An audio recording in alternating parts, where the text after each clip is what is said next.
30 years. Bismillah. Bismillahirrahmanirrahim. Alhamdulillahi Rabbil Alamin. Wassalatu wassalamu ala sayyidil anbiya'i wal mursalin wa ala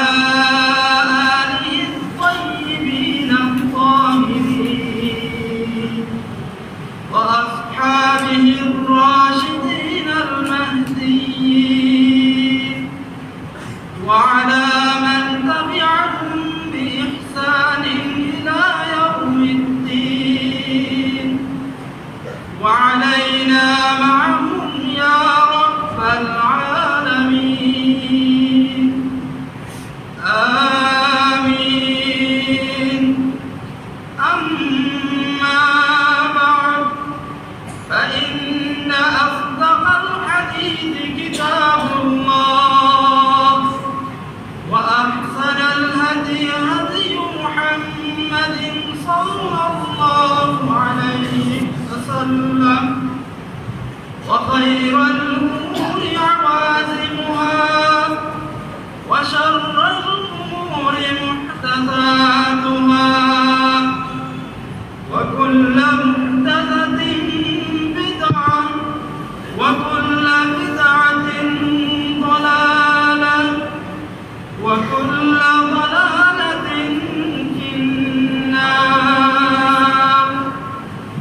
وبالسند المتصل منا إلى الإمام الممام الحافظ الحجة ناصر الأحاديث النبوية ناشر المواليد المحمدية أمير المؤمنين في الحديث أبي عبد الله محمد بن إسماعيل بن إبراهيم بن المغيرة بن بردسبة الجعفي البخاري رحمه الله تعالى رحمة واسعة.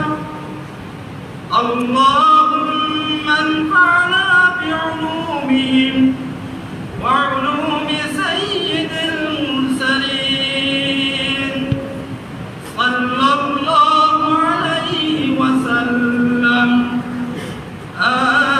آمين.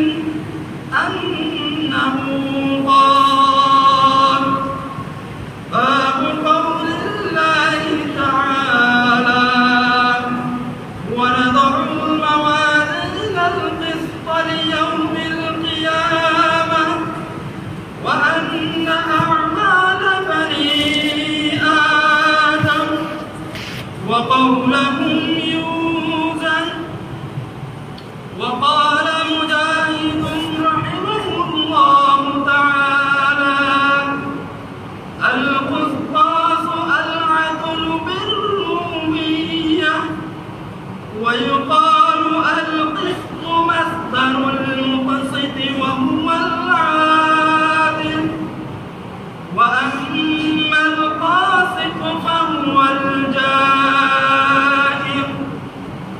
وبه قال حدثنا أحمد بن أشكاب قال حدثنا محمد بن فضيل عن عمارة بن القعقاع عن أبي زرعة عن سيدنا أبي هريرة رضي الله تعالى عنه وعن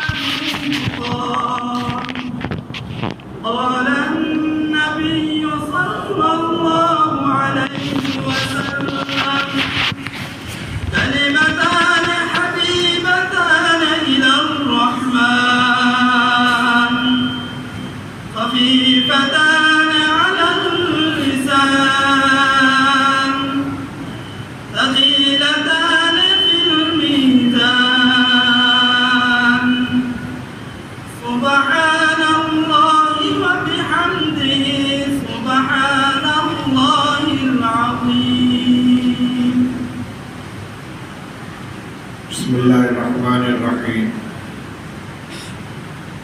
الحمد لله رب العالمين والصلاة والسلام على سيد الأنبياء والمرسلين سيدنا ونبينا ومولانا محمد وعلى آله وأصحابه أجمعين. أما بعد فإن أصدق الحديث كتاب الله وأحسن الهدي هدي سيدنا ومولانا محمد صلى الله عليه وسلم وخير الأمور عوازمها وشر الأمور محدثاتها وكل محدثة بدعة وكل بدعة ضلالة. وبالسند المتصل منا إلى الإمام البخاري رحمه الله تعالى أنه قال: باب قول الله تبارك وتعالى وندعو الموازين القسط ليوم القيامة وأن أعمال بني آدم وقولهم يؤذن. وقال مجاهد: القسطاس العدل بالروية، ويقال القسط مصدر المقسط هو العادل، وأما القاسط فهو الجاهل. وبه قال حدثنا أحمد بن أشكاب قال حدثنا محمد بن فضيل عن عمارة بن القعقاع عن أبي زرعة عن أبي هريرة رضي الله تعالى عنه وعنهم أنه قال: قال النبي صلى الله عليه وسلم: كلمتان حبيبتان إلى الرحمن خفيفتان على اللسان ثقيلتان في الميزان سبحان الله وبحمده سبحان الله العظيم، أو كما قال رسول الله صلی اللہ علیہ وسلم. محترم علماء کرام، طلبہ عزیز، ابھی آپ کے سامنے بخاری شریف کی آخری حدیث کی عبارت پڑھی گئی. اس تقریب کو ختم بخاری کی تقریب کہا جاتا ہے، اور اس مرتبہ جو میری حاضری ہوئی ہے تو اس 6-7 دن کے پروگرام میں 5-6 ختم بخاری کا پروگرام شامل ہے. اس سلسلے میں مجھے کچھ عرض کرنا ہے. ہر کام جب شروع کیا جاتا ہے نیت بھی درست ہوتی ہے، طریقہ بھی صحیح ہوتا ہے، لیکن بڑھتے بڑھتے جب وہ اعتدال سے آگے بڑھ جائے تو پھر وہ منکر کے دائرے میں آ جاتا ہے. تقریب ختم بخاری نے بھی اب ایک رسم کی شکل اختیار کر لی. غور کیجئے اس میں کیا ہوگا اور کیا ہوتا ہے. بخاری شریف کی آخری حدیث پڑھی جاتی ہے.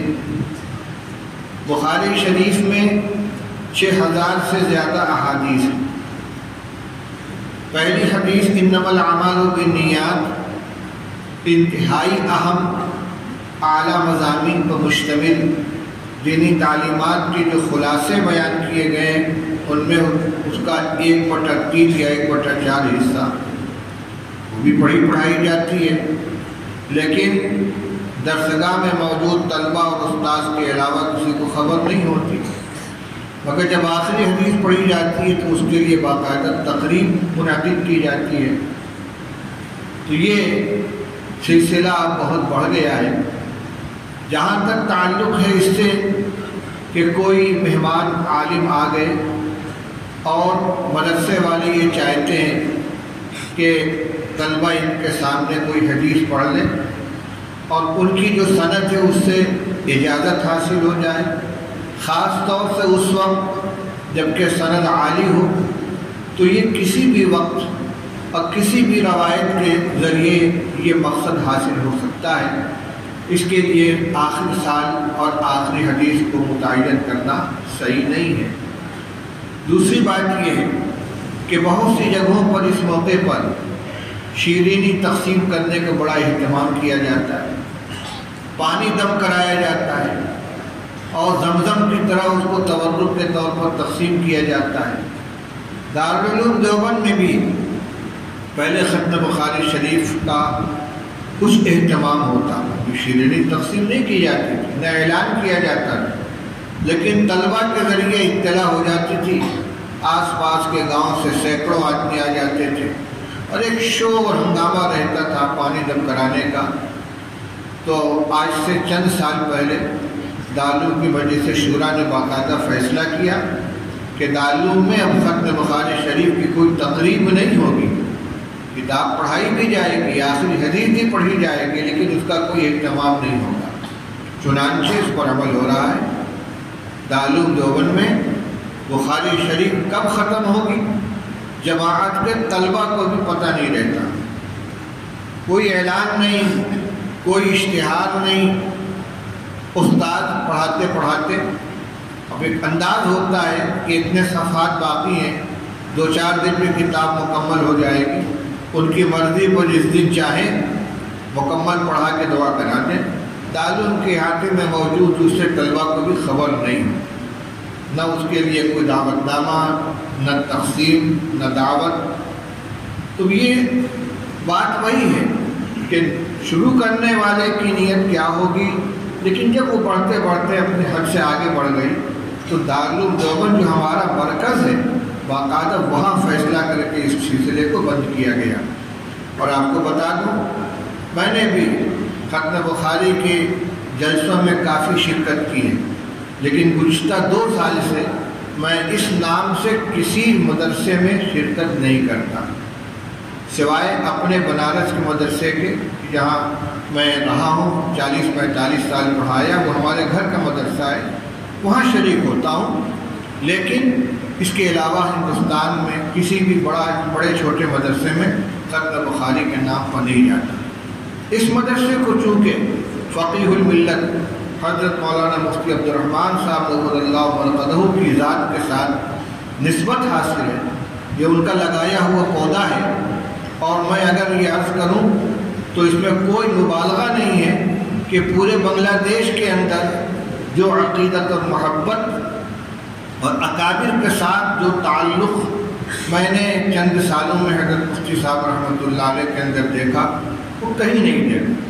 بزرگوں سے بہت تعلق اور ان کے مسلک اور مشرب کی حفاظت اور اس کے لیے اپنا سب کچھ قربان کر دینا، اخیر میں شدید بیماری اور پیرانہ سالی و معذوری کے باوجود ان کی فکر مندی قابل دید تھی۔ اسی لیے میں آج مفتی ارشد صاحب سے عرض کر رہا تھا کہ بہت سی جگہوں پر جانا ہوتا ہے، لیکن مفتی صاحب کے مدرسوں میں، بوگرا کا مدرسہ ہو، یہاں کا مدرسہ ہو، کہیں پہنچ جاتا ہوں تو لگتا ہے کہ اپنے گھر کے اندر آ گیا۔ اس لیے اس مدرسے میں بیٹھ کر میں یہ پیغام پورے بنگلہ دیش کے علماء تک پہنچانا چاہتا ہوں کہ اس خالص دینی تعلیمی کام کو رسم نہ بنائیں۔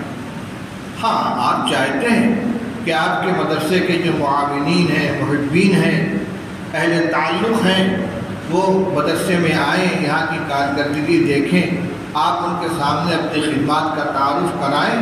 اس کے لیے کسی بھی موقع پر کوئی جلسہ ہو سکتا ہے، جلسہ سالانہ بھی ہو سکتا ہے، جس میں کسی عالم کا کچھ بیان کروا دیں، کچھ نصیحت کروا دیں، مدرسے کی رودات سنا دیں، لیکن یہ سلسلہ نہیں ہونا چاہیے۔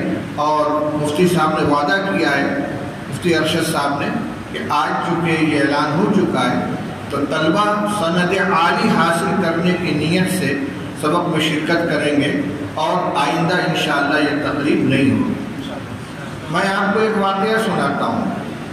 جامعہ اسلامیہ بنارس میں، جہاں میں نے 20-22 سال سے زیادہ بخاری شریف پڑھائی، اور وہاں یہ ایک معمول تھا کہ ایک دن میں صبح کے وقت ختم بخاری کی تقریب اور شام کو جلسہ عام جس میں طلبہ کی دستار باندھی جاتی ہے۔ چھوٹا سا مدرسہ، چند ایک چھوٹے سے صحن کے اندر پورا پروگرام ہو جاتا تھا، اور اس کام کے لیے باہر سے کسی بڑے عالم کو بلاتے تھے۔ ایک سال میں نے حضرت مولانا قاری صدیق احمد صاحب باندھوی رحمۃ اللہ علیہ کو فون کیا کہ حضرت ہمارے یہاں مدرسے میں ختم بخاری ہے، آپ تشریف لے آئیں اور کتاب ختم کرا دیں اور آپ کو بیان فرما دیں۔ تو حضرت نے فرمائے مولوی یونس کو نہ لے آؤں۔ میں سوچنے لگا مولوی یونس کون ہے؟ میں نے کہا کون مولوی یونس؟ کہنے لگے سہارنپور کے شیخ الحدیث۔ میں چونک گیا، میں نے کہا شیخ یونس کو فرما دیں؟ کہا ہاں۔ ان کے وہ کیسے آئیں گے؟ کہ میں لے آؤں گا۔ چنانچہ مولانا یونس صاحب کے ساتھ حضرت مولانا صدیق احمد صاحب باندھوی نے باندہ سے دیوبند کا بنارس کا سفر کیا، ان کو لیوا کر ہم آئے۔ مولانا نے مولانا یونس صاحب نے سبق پڑھایا۔ مولانا صدیق صاحب نے ایک بات کہی کہ میں اس لیے لے آیا ہوں کہ آئندہ اس مدرسے میں باہر سے کسی کو ختم بخاری کے لیے نہیں بلایا جائے۔ جو استاد پورے سال بخاری پڑھاتا ہے وہی آخری حدیث ہی پڑھائے گا۔ یہ کیا بات ہوئی کہ ایک استاد پورے سال بخاری شریف مکمل یا جلد اول جلد ثانی تو اساتذہ پڑھاتے ہیں، محنت کرتے ہیں، اور سال کے آخر میں کسی مہمان کو بلا لیا، اس نے قابلیت جھاڑ دی، لمبی چوڑی تقریر کر دی، اور مجمع کو پتہ بھی نہیں کیا بخاری شریف پڑھانے والا کون ہے۔ حتیٰ کہ آنے والے مہمان کو بھی پتہ بسا اوقات یہ معلوم نہیں ہوتا یا بخاری شریف پڑھانے والے استاذ کون ہیں، جبکہ یہ اس کی اعزاز کا وقت تھا۔ اگر اعزاز دینا ہے اور مجمع کے اندر تعارف کرانا ہے تو جو بخاری پڑھانے والے استاد ہیں ان کو رہنا چاہیے۔ تو مولانا نے فرمایا کہ آئندہ کے لیے یہ سلسلہ یہاں نہیں ہوگا، ہم نے وعدہ کر لیا۔ چنانچہ مدت ہو گئی، قاری صدیق صاحب کے انتقال کو کتنا دن ہو گیا، اس وقت سے ہمارے یہاں یہ سلسلہ اب نہیں ہوتا۔ بخاری شریف کا سبق ہوتا ہے لیکن مدرسے کے جو معاونین ہیں، ارکان ہیں، طلبہ ہیں، انہی کے درمیان وہیں کے استاد جو پڑھانے والے ہیں وہ دعا کرا دیتے ہیں، اور رات کو جو جلسہ ہوتا ہے اس میں کسی مہمان مقرر سے کوئی اصلاحی بیان کرا کے طلبہ کی دستار بندی کر دی جاتی ہے۔ میں چاہتا ہوں یہ آواز بنگلہ دیش میں اس مدرسے سے اٹھے اور یہ اس کا محرک و داعی بنے، اور اس سلسلے میں جو بے اعتدالیاں ہو رہی ہیں ان پر بندش قائم کی جائے۔ میں نے اپنی رائے رکھی ہے اور بصیرت کے ساتھ یہ بات کہہ رہا ہوں، میرا مقصد کسی کی حیثیت عرفی کا ازالہ یا کسی کے عمل کے اوپر تنقید نہیں ہے کہ فلاں بزرگ تو تشریف لاتے ہیں، فلاں تو ختم کراتے ہیں۔ میرے نزدیک جو بات صحیح اور میں نے عرض کی، اور علماء ہیں، اکابر ہیں، ان کا کیا نظریہ ہے میں اس کے بارے میں کوئی اظہار رائے نہیں کرتا۔ چونکہ آج اس جگہ پڑھنے والے طلباء علوم اسناد کے لیے اس سبق کے اندر حاضر ہوئے ہیں، اس لیے میں سند کے بارے میں کچھ عرض کر دینا چاہتا ہوں۔ حدیث میں، علم حدیث میں سند اور متن ان دونوں کی مستقل حیثیت ہے، دونوں کی مستقل حیثیت ہے۔ چنانچہ ایسا بھی ہوتا ہے کہ حدیث کی سند عالی بہت صحیح ہے، اس میں بظاہر کوئی سقم نہیں ہے، تمام راوی اس کے بہت مضبوط ہیں، ثقہ ہیں، عادل ہیں، لیکن متن کے بارے میں محدثین کہتے ہیں کہ یہ منکر ہے اور ناقابل عمل ہے۔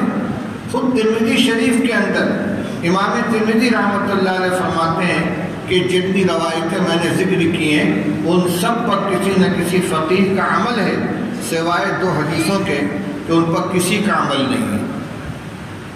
ایک، کوئی شخص شراب پیے تو اس کو کوڑے مارو، اور چوتھی مرتبہ پیے تو اس کو قتل کر دو، روایت ہے، لیکن عمل کسی کے نزدیک نہیں۔ اسی طرح ایک روایت ہے کہ رسول اللہ صلی اللہ علیہ وسلم نے مدینہ طیبہ میں بغیر سفر، مطر، مرض کے ظہر اور عصر جمع کر کے ادا کی اور مغرب اور عشاء جمع کر کے ادا کی۔ تمام محدثین کے نزدیک اس مضمون کی ظاہر کے اعتبار سے کوئی یعنی اس پر کسی کا عمل نہیں، حالانکہ دونوں روایتوں کی سند اعلیٰ درجے کے مضبوط ہیں۔ اور اسی طرح ایسا بھی ہوتا ہے کہ سند متکلم فی ہے لیکن متن ثابت ہے، اس لیے احادیث میں دونوں پر نظر ہوتی ہے۔ اسی لیے کہا گیا ہے کہ لولا الاسناد لقال من شاء ما شاء، کہ اگر سند نہ ہوتی تو جس کا جو جی چاہتا کہتا۔ یہ بات جو میں نے ابھی عرض کی ہے یہ شاذ و نادر ہوتی ہے، ورنہ عموماً کسی روایت کے معتبر اور مستند ہونے کا مدار قوت سند ہی کے اوپر ہوتا ہے۔ جتنی اعلیٰ درجے کی سند ہوگی، جتنی سخت شرائط ہوں گی محدث کے پیش نظر، اتنا ہی اعلیٰ مقام ہوگا۔ چنانچہ صحیحین کو بالاتفاق بخاری شریف و مسلم شریف کو کتب احادیث سب سے اعلیٰ درجہ دیا گیا ہے، اور ان میں بھی بخاری شریف کا درجہ مسلم شریف سے اوپر ہے۔ کیوں؟ طلبہ جانتے ہیں، وجہ یہی ہے کہ امام بخاری رحمۃ اللہ علیہ اتصال سند کے لیے استاد و شاگرد کے درمیان امکان لقاء کو کافی نہیں سمجھتے بلکہ ثبوت لقاء کو ضروری قرار دیتے ہیں، جبکہ جملہ محدثین بشمول امام مسلم ثبوت لقاء کو ضروری قرار نہیں دیتے۔ اگر راوی صادق ہے اور وہ عن کے ذریعے روایت بیان کر رہا ہے، عن کی روایت ہے مگر وہ مدلس نہیں ہے، تو اس کو امکان لقاء ہے تو اس کو متصل مان لیا جاتا ہے۔ اتنی کڑی شرط ہے، اسی کی وجہ سے جس روایت کے اندر اگر شیخین اکٹھا ہے تو بہت اچھا، لیکن اگر تنہا روایت امام بخاری کی بھی ہوگی تو وہ سب سے اعلیٰ مانی جائے گی۔ تو عام طور پر معیار یہی ہے کہ سند کو دیکھا جاتا ہے کہ سند کتنی مستند ہے، اس کے راوی کتنے عادل ہیں، کتنے ثقہ ہیں، اور قوت حفظ کے اعتبار سے کتنے مضبوط ہیں، اختلاط وغیرہ سے تو محفوظ ہیں۔ یہ تمام شرطیں سند کے اندر ہوتی ہیں، اس لیے سند کی بڑی اہمیت ہے۔ اور آپ نے بخاری شریف پڑھی ہے، اس میں ایک واقعہ ہے کہ ایک صحابی مدینہ طیبہ سے سفر کر کے ملک شام گئے ہیں، اور صحابی ہیں یا تابعی ہیں۔ وہاں ایک صحابی تو ان کے دروازے پر پہنچے اور جا کر کھٹکھٹایا، وہ اندر سے نکلے۔ انہوں نے پوچھا کون؟ نام بتلایا۔ کس لیے آئے ہو؟ آپ کے سے وہ روایت سننے کے لیے آیا ہوں کہ رسول اللہ صلی اللہ علیہ وسلم سے آپ نے سنی ہے۔ انہوں نے فرمایا کہ آئیے بیٹھ کے تشریف رکھیے۔ ان کا نہیں، میں اپنے اس سفر کو کھوٹا نہیں کرنا چاہتا۔ سواری پر بیٹھے بیٹھے ان سے روایت سنی، وہیں سے سواری لوٹا کے لے کے چلی۔ ترمذی شریف میں روایت ہے، ایک صاحب کہتے ہیں کہ مجھ سے فلاں نے حدیث بیان کی، میں نے پوچھا ممن سمعتہ، آپ نے یہ روایت کس سے سنی ہے؟ انہوں نے نام بتلایا۔ جن کا نام بتلایا وہ زندہ تھے، میں سفر کر کے ان کے یہاں پہنچا۔ میں نے ان سے پوچھا کہ آپ نے یہ روایت کس سے سنی ہے؟ انہوں نے اپنے استاد کا نام بتلایا، وہ بھی زندہ تھے، دوسری جگہ پر تھے۔ میں سفر کر کے وہاں پہنچا، میں نے ان سے پوچھا کہ آپ نے روایت کس سے سنی ہے؟ انہوں نے سند بیان کی۔ تو درمیان کے دو واسطوں کو ختم کر کے اوپر والے استاد تک پہنچنے کا مقصد کیا تھا؟ علو اسناد، سند عالی ہو جائے۔ جتنے کم واسطے ہوں گے اتنی سند عالی ہوگی۔ اسی لیے بخاری شریف کی جو 23 حدیثیں ہیں جن کو ثلاثیات کہا جاتا ہے، ان کی خصوصیت یہی تو ہے کہ ان میں امام بخاری اور رسول اللہ صلی اللہ علیہ وسلم کے درمیان 3 واسطے ہیں، جبکہ عام طور پر 3 واسطوں سے زیادہ ہوتے ہیں، کیونکہ 3 واسطوں سے جو روایت امام بخاری کے رسول اللہ صلی اللہ علیہ وسلم تک پہنچی ان کو الگ عنوان دیا گیا، ثلاثیات کے نام سے ان کو متعارف کرایا گیا۔ بعض شراح نے ان روایتوں کو مستقلاً جمع کیا ہے، ان کی الگ شرح کی ہے۔ یہ کیوں؟ صرف اس لیے کہ سند عالی ہے۔ تو علو اسناد کا محدثین کے یہاں بہت اہتمام تھا، اور آج بھی جو لوگ اشتغال رکھتے ہیں علم حدیث سے وہ اس کی کوشش کرتے ہیں کہ ہم کو سند عالی حاصل ہو جائے۔ دارالعلوم دیوبند میں تعلیم حاصل کرنے والے جو ایک دور چلا آ رہا ہے، حضرت مولانا محمد قاسم صاحب نانوتوی رحمۃ اللہ علیہ کا جو دور تھا، ان کے تو تلامذہ جو معروف ہوئے وہ چند تھے گنے چنے۔ حضرت شیخ الہند مولانا محمود الحسن صاحب، حضرت مولانا فخر الحسن صاحب، حضرت مولانا احمد حسن صاحب امروہوی۔ اس کے بعد پھیلاؤ ہوا ہے شیخ الہند رحمۃ اللہ علیہ سے۔ ان کے اجل تلامذہ علامہ انور شاہ کشمیری، حضرت مولانا حسین احمد صاحب مدنی، مولانا شبیر احمد عثمانی، مولانا علامہ ابراہیم صاحب علیاوی، مولانا فخر الدین صاحب مراد آبادی، اور ملک کے اور دیگر حصوں میں، ملک سے مراد آج کا ملک نہیں بلکہ غیر منقسم ہندوستان، پاکستان، بنگلہ دیش، برما، افغانستان، بلکہ اس زمانے میں تاشقند و بخارا سے بھی طلبہ پڑھنے کے لیے آتے تھے۔ دارالعلوم دیوبند کی بنیاد پڑی ہے سن 1283 ہجری میں، اور 1284 ہجری کی جو رودات شائع ہوئی ہے اس میں سمرقند و بخارا کے طلبہ کا بھی نام موجود ہے۔ 1 سال کے اندر یہ شہرت پہنچی۔ تو شیخ الہند رحمۃ اللہ علیہ کے تلامذہ پھیلے، اور اس کے بعد دور آیا ہے حضرت علامہ انور شاہ کشمیری رحمۃ اللہ علیہ، ان کے بھی تلامذہ کافی تعداد میں ہوئے، لیکن سب سے زیادہ پھیلاؤ ہوا حضرت مولانا حسین احمد صاحب مدنی رحمۃ اللہ علیہ کے تلامذہ، کافی لمبا عرصہ انہوں نے پڑھایا دارالعلوم دیوبند کے اندر، اور طلبہ کی تعداد بھی اس زمانے کے اعتبار سے زیادہ ہوتی تھی۔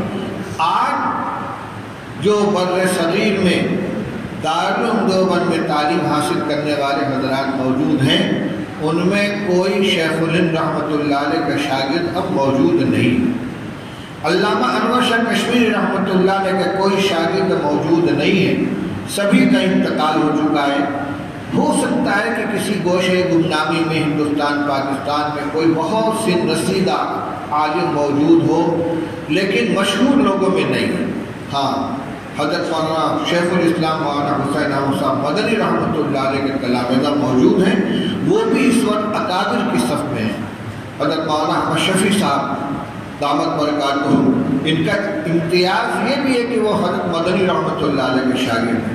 اسی طرح دارالعلوم دیوبند کے اندر جو اساتذہ ہیں حضرت مولانا نعمت اللہ صاحب عالم، حضرت مدنی رحمۃ اللہ علیہ کے شاگرد، اور بھی ملک بیرون ملک میں ان کے تلامذہ اب موجود ہیں، لیکن وہ بھی گنے چنے ہیں۔ اب جو اس وقت مسند تدریس کو سنبھالنے والے حضرات ہیں، ان میں اعلی سند ان کی مانی جاتی ہے، یعنی اس طبقے میں کہ جو مولانا فخر الدین صاحب مراد آبادی یا شیخ الہند رحمۃ اللہ علیہ کے دیگر تلامذہ میں سے کسی سے انہوں نے حدیث حاصل کی۔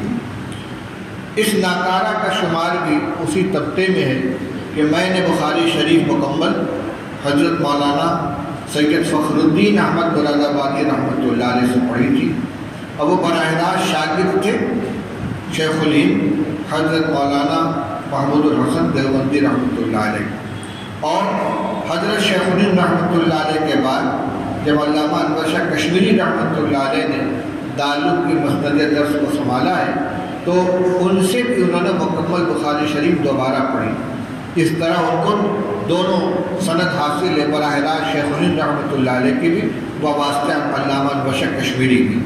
میں نے بخاری شریف حضرت مولانا فخر الدین صاحب رحمۃ اللہ علیہ سے پڑھی اور سند عالی شمار کی جاتی ہے، تو اب میری سند حدیث اس طرح ہوئی کہ میں نے پڑھا مولانا فخر الدین صاحب رحمۃ اللہ علیہ سے، ان کے استاد شیخ الہند رحمۃ اللہ علیہ، ان کے استاد مولانا محمد قاسم صاحب نانوتوی رحمۃ اللہ علیہ، ان کے استاد شاہ عبدالغنی صاحب مجددی رحمۃ اللہ علیہ، ان کے استاد شاہ محمد اسحاق صاحب دہلوی، ان کے استاد شاہ عبدالعزیز صاحب محدث دہلوی، اور ان کے استاد مسند الہند حضرت شاہ ولی اللہ محدث دہلوی رحمۃ اللہ علیہ، اور حضرت شاہ ولی اللہ صاحب محدث دہلوی رحمۃ اللہ علیہ سے لے کر امام بخاری تک، اسی طرح ہر کتاب کے مصنف تک کی جو سند ہے وہ باقاعدہ کتابی شکل میں موجود ہے۔ الیانع الجنی فی اسانید الشیخ عبدالغنی الدر المنظور، اور بالکل چند سال پہلے مولانا عاشق الہی صاحب ورنی رحمۃ اللہ علیہ کی کتاب العناقید الغالیہ فی الاسانید العالیہ، اس میں انہوں نے سہارنپور اور دیوبند کے تمام اساتذہ کی سندوں کو جمع کر دیا ہے۔ یہ کتاب کم سے کم دور حدیث پڑھنے والے تمام طلباء کے پاس ہونی چاہیے تاکہ ان کو اپنی سند کا علم بنائیں۔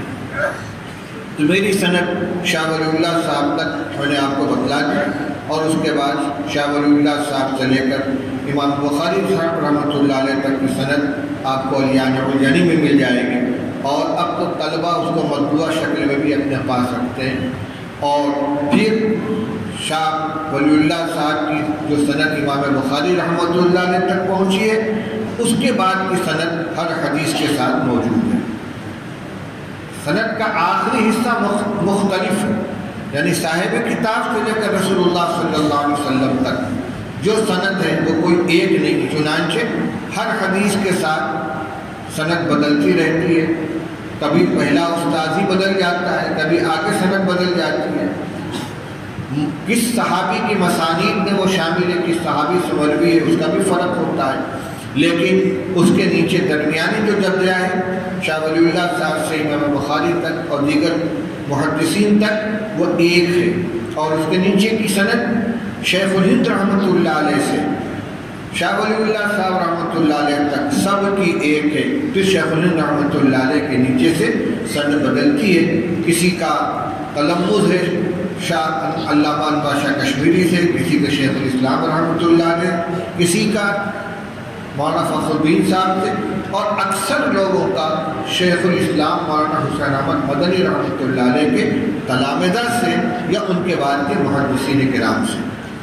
اسی طرح میں نے مسلم شریف کا مقدمہ کتاب الایمان اور ترمذی جلد اول علامہ محمد ابراہیم صاحب بلیاگی رحمۃ اللہ علیہ سے پڑھا، وہ بھی شیخ الہند رحمۃ اللہ علیہ کے اجل تلامذہ میں سے تھے، بلکہ وہ مقدم تھے اور سینئر تھے مولانا فخر الدین صاحب رحمۃ اللہ علیہ سے۔ اور باقی کتابیں جو پڑھی ہیں ان میں بعض اساتذہ علامہ انور شاہ کشمیری رحمۃ اللہ علیہ کے شاگرد تھے، اور بقیہ تمام کے تمام شاگرد تھے حضرت مولانا حسین احمد صاحب مدنی رحمۃ اللہ علیہ کے، اور اب ان میں سے کوئی حیات نہیں ہے، سب اللہ کو پیارے ہو چکے ہیں۔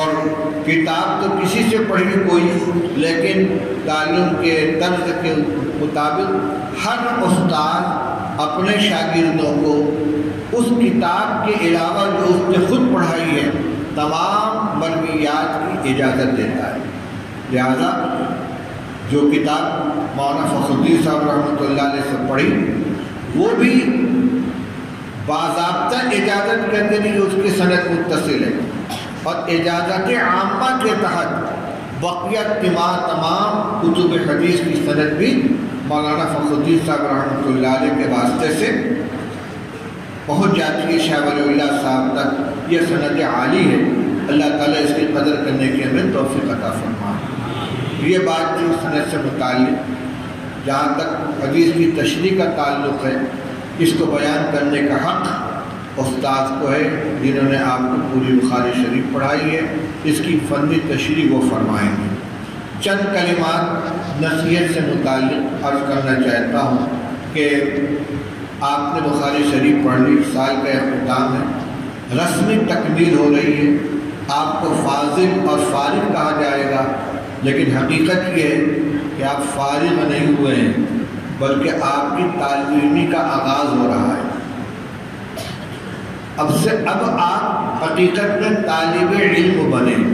ابھی تک تو آپ اساتذہ کی نگرانی، ان کی سرپرستی میں، ان کی رہبری میں پڑھ رہے تھے، اور اس کا مقصد یہ تھا کہ آپ میں اتنی شدھ بدھ پیدا ہو جائے، اتنی مناسبت پیدا ہو جائے کہ آپ پر اعتماد کیا جا سکے کہ اب جو کچھ آپ پڑھیں گے سمجھیں گے انشاءاللہ وہ صحیح ہوگا۔ لیکن حقیقت یہ ہے کہ یہاں سے اب آپ کو اپنے پیر پر کھڑا ہونا ہے، اور باضابطہ طور پر کہیں داخلہ لیے بغیر آپ کو اپنے علمی سلسلے کو جاری رکھنا ہے۔ میں نے عرض کیا کہ باضابطہ طور پر، کیوں؟ اس لیے کہ جو فارغ اپنے آپ کو مستقل بذات سمجھ لیتا ہے اور اپنے اساتذہ سے، اپنے بزرگوں سے بے نیاز ہو جاتا ہے، پھر اس کے بارے میں کوئی ضمانت نہیں دی جا سکتی کہ اس کا سلسلہ چلے گا یا نہیں چلے گا، بھٹک بھی سکتا ہے۔ کیوں؟ اپنے بڑے سے اس نے سلسلہ اپنا منقطع کر لیا۔ اس لیے تکمیل کے بعد بھی آپ کو اپنے اساتذہ سے تعلق رکھنا ہے۔ اساتذہ سے مراد صرف وہ نہیں ہے کہ جن سے آپ نے بخاری شریف اور مسلم شریف پڑھی ہے، بلکہ جن سے آپ نے میزان منشریف پڑھی ہے وہ بھی آپ کے استاد ہیں۔ بنیاد انہوں نے رکھی ہے، نحو صرف آپ کو سکھایا ہے، یہ آپ کی دو آنکھیں ہیں، علم نحو اور علم صرف۔ اگر یہ آنکھیں بند ہوں تو نہ بخاری کو آپ صحیح پڑھ سکتے ہیں، نہ مسلم کو پڑھ سکتے ہیں، اس لیے وہ بھی آپ کے استاد ہیں اور ان کا بھی احترام اور تعلق رہنا چاہیے۔ ایک بات تو یہ کہ اپنے اساتذہ سے اپنے کو مستغنی نہ سمجھیں، بلکہ جہاں کہیں بھی رہیں ان سے مشورہ لے کر ان کے مشورے کے مطابق کام کریں، ان سے رہبری حاصل کریں۔ اور علمی سلسلے میں بھی جہاں کہیں تشنگی محسوس ہو تو اپنی محنت کرنے کے ساتھ ساتھ اپنے اساتذہ اور دیگر علماء سے رابطہ رکھیں۔ ایک نصیحت ہمارے بڑے یہ بھی دیتے ہیں کہ علم کی تحصیل کے ساتھ ساتھ اپنے اصلاح باطن کی طرف بھی متوجہ ہونا چاہیے۔ اس لیے ہمارے تمام اکابر، حالانکہ وہ جبال علم تھے، علم کے پہاڑ تھے، علم کے سمندر تھے، لیکن اس کے باوجود انہوں نے اپنی اصلاح کے لیے خود کو کسی بزرگ کے حوالے کیا۔ آپ دیکھیے حضرت مولانا محمد قاسم سانانوتی رحمۃ اللہ علیہ، قاسم العلوم والخیرات، حجت الاسلام، حضرت مولانا رشید احمد صاحب گنگوئی رحمۃ اللہ علیہ، فقیہ النفس، حضرت مولانا حسین احمد صاحب مدنی رحمۃ اللہ علیہ، شیخ الاسلام، جنہوں نے 16 سال تک مسجد نبوی کے اندر حدیث کا درس دیا، حضرت مولانا اشرف علی صاحب تھانوی حکیم الامت، جن کی اتنی تصانیف ہیں کہ ہماری جماعت میں اتنی تصانیف کسی کی نہیں ہیں۔ یہ سب بہترین اعلیٰ درجے کے علماء تھے، لیکن یہ سب کے سب حضرت حاجی امداد اللہ صاحب مہاجر مکی رحمۃ اللہ علیہ سے جڑے ہوئے تھے، جو باضابطہ عالم بھی نہیں تھے، تعلیم پوری حاصل نہیں کی تھی، لیکن اپنے کو ان تمام حضرات نے ان سے جوڑ کر رکھا، اور یہ سلسلہ آج تک جاری ہے۔ کیونکہ حضرت مولانا مفتی محمود حسن صاحب رضی اللہ عنہ جو میرے استاد بھی ہیں، شیخ بھی ہیں، وہ ایک عجیب بات فرماتے تھے کہ سب سے زیادہ مہلک بیماری تکبر ہے، جس کو ام الامراض کہا گیا۔ تکبر پیدا کرنے کے جو اسباب ہوتے ہیں وہ مختلف ہیں۔ کوئی اقتدار کی بنا پر تکبر کا شکار ہو جاتا ہے، کوئی مال و دولت کی بنا پر بہت پیسے والا ہے اس لیے تکبر آ گیا، کوئی بڑی جسمانی طاقت والا ہے اپنی طاقت کے اوپر اس کو گھمنڈ ہو گیا، کوئی بڑا خوبصورت ہے اپنی شکل و صورت پر اس سے گھمنڈ ہو گیا، کوئی بڑا صاحب اولاد ہے، بڑا کنبہ ہے اس کا اعز و نفرت، اور کوئی اسی طرح کسی فن کا بڑا ماہر ہے اس لیے اس کو بڑائی پیدا ہو گئی۔ یہ ساری کی ساری چیزیں ہیں، لیکن حضرت فرماتے تھے کہ سب سے زیادہ خطرناک تکبر وہ ہے کہ جو علم کی بنا پر پیدا ہوتا ہے۔ پیسہ آنی جانی چیز ہے، آج کا دولت مند کل فقیر ہو سکتا ہے، آج کا صاحب اقتدار کل اقتدار سے محروم ہو سکتا ہے، آج کا طاقتور فالج کا شکار ہو جائے، بیماری کا شکار ہو جائے، ختم ہو سکتا ہے۔ بڑا خوبصورت ہے لیکن یہ بہار وقتی ہے، ڈھل جائے گی۔ اس لیے یہ جو بڑائی کا جذبہ پیدا ہوتا ہے، خود متکبر کو بھی احساس ہوتا ہے کہ یہ ہمیشہ رہنے والی چیز نہیں ہے، اور حالات کے اعتبار سے بھی وہ نشہ اس کا اتر جاتا ہے۔ مگر علم کی بنا پر جس کے اندر بڑائی کا جذبہ پیدا ہو، انا ولا غیری، مجھ سے بڑا کون ہے، میں تو علامۃ الدہر، مجھ سے زیادہ کون جانتا ہے، یہ بہت خطرناک قسم کا تکبر ہے، اور اس کو ختم کرنے کے لیے بڑے مجاہدے کی ضرورت ہے، اور اس کے لیے ضروری ہے کہ آدمی خود تواضع بھی اختیار کرے اور کسی مربی کے زیر سایہ رہ کر اپنی اصلاح کرائے، تاکہ شیطان اس راستے سے اس کے کیے کرائے پر پانی نہ پھیر دے۔ یہ مختصر چند باتیں آپ کے سامنے عرض کرنی تھی۔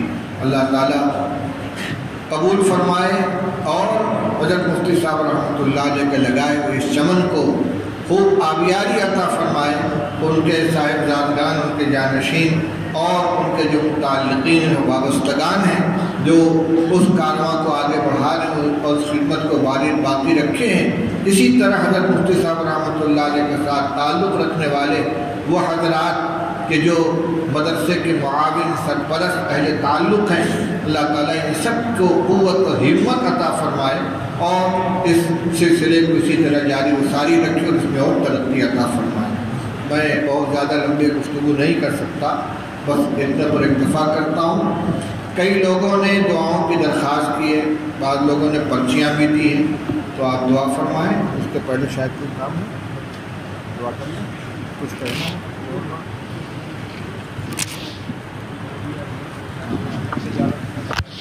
آپ کو بہت سے لوگوں نے دعا کے لیے کہا ہے۔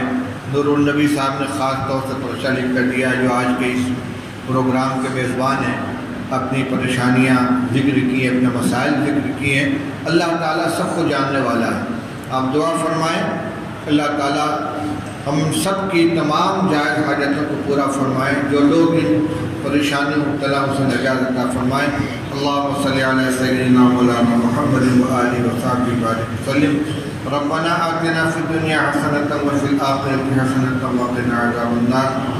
اللهم وفقنا لما تحب وترضى من القول والفعل والعمل والنية والهدى. اللهم لا سهل إلا ما جعلته سهلا وأنت تجعل الحزن سهلا إذا شئت. لا إله إلا الله الحليم الكريم. سبحان الله رب العرش العظيم والحمد لله رب العالمين. نسألك موجبات رحمتك وعزائم مغفرتك والسلامة من كل إثم والغنيمة من كل بر. اللهم لا تدع لنا ذنبا إلا غفرته ولا هما إلا فرجته ولا ضرا إلا كشفته ولا دينا إلا أديته ولا مريضا إلا شفيته ولا مبتلا إلا عافيته ولا حاجة من حوائج الدنيا والآخرة هي لك رضا إلا قضيتها ويسرتها يا أرحم الراحمين. اللهم حبب إلينا الإيمان وزين في قلوبنا وكره إلينا الكفر والفسوق والعصيان واجعلنا من الراشدين. اللهم إنا نسألك الهدى والتقى والعفاف والغنى. اللهم أصلح لنا ديننا الذي هو عصمة أمرنا وأصلح لنا دنيانا التي فيها معاشنا وأصلح لنا آخرتنا التي فيها معادنا. اے اللہ ہم سب کو جمع ہونے کو قبول فرما لے۔ اے اللہ تیرے حبیب پاک صلی اللہ علیہ وسلم کی احادیث کا یہ معتبر مجموعہ آج مکمل ہوا ہے کہ اللہ اس کی برکت سے ہم سب کی تمام دعائیں قبول فرما لے۔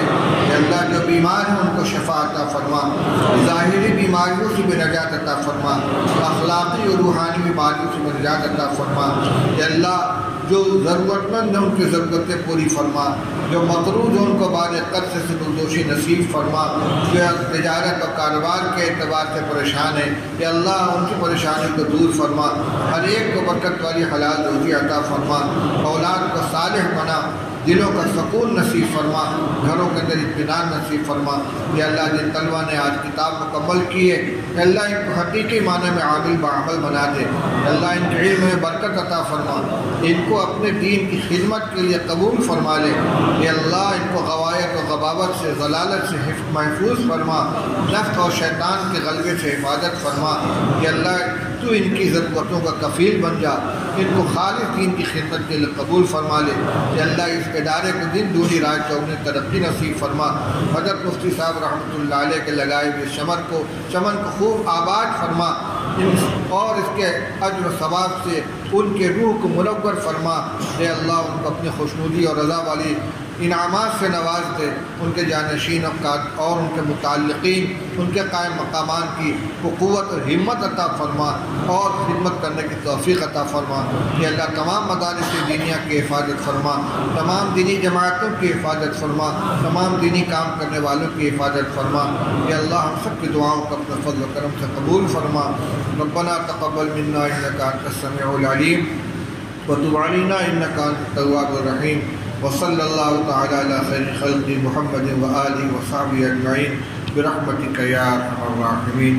ایک بات رہ گئی، میں آج جن طلبہ نے بخاری شریف پڑھی ہے ان کو، اور جو علماء اور فضلاء مجمع کے اندر موجود ہیں، اپنی سند سے کتب حدیث روایت کرنے کی اجازت دیتا ہوں، اور یہ جو سند بیان کی گئی ہے اس سند کے ساتھ اپنے کو جوڑ سکتے ہیں۔ بس جو شرط ہے اس کے لیے وہ دو ہے، ایک یہ کہ اکابر اور اہل سنت کے مسلک اور مشرب کے اوپر ہمیشہ قائم رہیں، اس میں اس سے انحراف نہ ہونے پائے۔ دوسرے یہ کہ دینداری کے ساتھ جڑے رہیں، کوئی عمل کوئی ایسی خرابی نہ ہو جائے کہ جو طبقہ علماء کے لیے عار کا باعث بنے اور داغ